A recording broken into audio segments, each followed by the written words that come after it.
এখনো পর্যন্ত ঐক্যবদ্ধ আন্দোলনটাকে অবশ্য প্রয়োজনীয় বিষয় মনে করি। মানুষকে আমি আশা নিরাশার দোলাচলের মধ্যে দেখি। মানে আমি মনে করি যে কোনো কারো পক্ষে যারা আন্দোলনের শরিক আছেন তাদের জন্য একটু কঠিন, খানিকটা বিব্রতকর ওঠে। বিকজ আমি যেরকম ভাবছি সেরকম আপনি ভাবছেন না, আমার দল যেরকম ভাবছে সেরকম করে আমার জোটের মধ্যেও সবাই একই রকম ভাবছে না, আমরা জোট যেরকম ভাবছি সেরকম করে অন্য জোট হয়তো ভাবছে না। ফলে ধরেন এটা মিডিয়াতে আমি যখন বলবো তখন আমি কেবল আমার কথাই বলবো।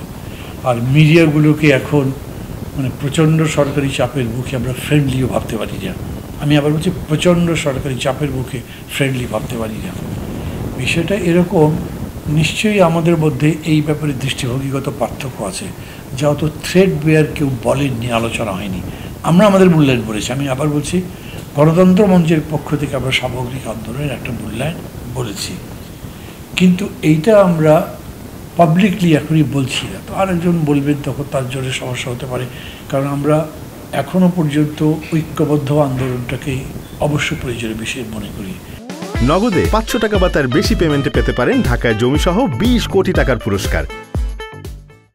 সেই অর্থে ধরেন মানে এটা বলা যায়, যেটা বাস্তব দেখা যাচ্ছে, 28 অক্টোবর ওইটা একটা লিগ্যাল পাবলিক মিটিং ছিল, গভর্নমেন্টের অনুমোদিত। সেই মিটিংটা সরকার ভেঙে দিয়েছে। যে ভেঙে দেবার সময়ও দাঁড়াবার প্রশ্ন ছিল, আগেও লক্ষণ বোঝা গেল, সেখানেও প্রশ্ন ছিল, এবং তারপরে তো প্রশ্ন ছিলই। মানে রিয়েলিটিকে ওরকম করে দাঁড়াতে পারি নাই আমরা। আমাকে যদি জিজ্ঞেস করেন, আমরা গণতন্ত্র মঞ্চ ওই রকম বাধার সামনে পড়িনি 28 তারিখ, আর 29 তারিখ থেকে একেবারে 7 জানুয়ারি পর্যন্ত লাগাতার আমরা রাস্তায় ছিলাম। এখন মানুষ মানে বিএনপি থাকলে বড় শরীর যেরকম করে দেখা যায়, আমাদের হয়তো ওরকম দেখা যায়নি, তারপরে তো মিডিয়া ইত্যাদি আসছে যে আমরা কন্টিনিউসলি করেছি। তো এইখানে একটা অ্যাটিটিউডের সমস্যা আছে। আর একটা জিনিস আছে কি, ধরেন বিএনপির উপরে যে নির্যাতনটা হয়েছে, এটা তো আমি বলি যে এটা মানে বিশ্ব প্রেক্ষিতেই একটা উদাহরণ হতে পারে। ধরেন শ্রীলঙ্কার কথা যদি বলে, কী রকম অর্থনৈতিক দুর্যোগ থেকে বেরিয়ে আসলো, তা আমাদেরও তো বক্তব্য আছে। এটা যদি মানুষের কাছে না যায়, যদি দেরি হয়, মানুষের মধ্যে হতাশাটা স্থিত হয়ে গেলে সেখান থেকে আনতে কষ্ট হবে।